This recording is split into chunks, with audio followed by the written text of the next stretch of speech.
If you're the sort of person that goes out for an evening drink and it isn't a good one unless you have a fight in the car park afterwards, or don't enjoy a football match unless there's a riot going on, then perhaps you are the sort of person that needs to attack a trail. But for everyone else, let's take a more relaxed approach to the trail. Enjoy it, get on with it, and have fun with it. As well as the psychological approach of attacking a trail, it also has a physical incarnation. When we attack something, we get tight, we get aggressive, and our mind is clouded by that aggression.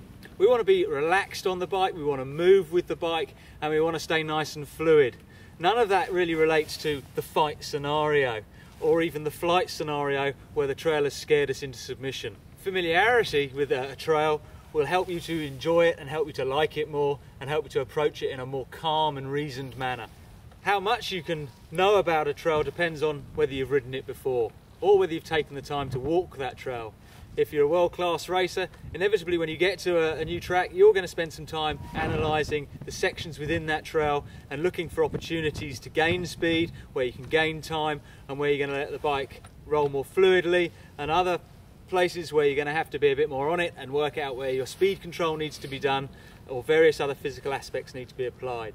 If you're out for a ride for fun with your mates, you may not have ridden a trail before, but you can, as previously discussed, get more information about a trail by projecting ahead of the bike, thinking ahead of the bike and looking as far down the trail as possible. Whilst you're riding with your bike down a trail for the first time, you only get one perspective on it, that of the rider, what you see as you approach coming down a trail.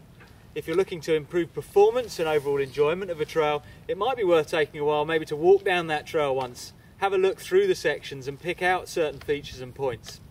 Identify performance cues, be they visual, be they input, or be they weighting, the ones you fear.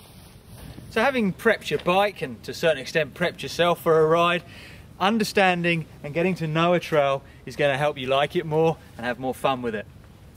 You want to break a trail down into a series of sectors, and within each sector break it down into entry points, sections and exits.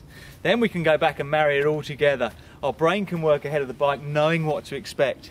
For me, the first sector of this trail is a series of linked corners, some bermed, some with an adverse camber, but generally through to the point on the horizon I can see from the trail, entry point of the trail here.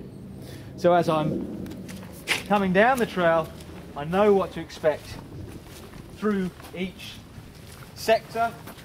As I leave one section, I know where the entry point to the next section is, and so on and so forth. Here we can see I've got a left-hander followed by a bermed right-hander followed by a slightly bermed left-hander and then into an adverse camber right-hander. As I'm entering the trail, I'm actually thinking about the adverse camber on the right-hander more way ahead of the bike than thinking about the bit of trail I'm actually riding in the now. Walking down the trail or riding it slowly, we get to see more detail.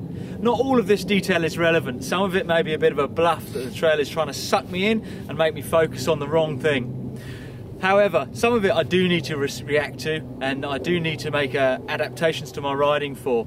In this occasion, we've just come out of some pretty cold weather. There's still some icy ruts down ahead. The trail's got quite beaten up with braking bumps. As it's got softer, people are getting a bit more nervous and braking a bit harder.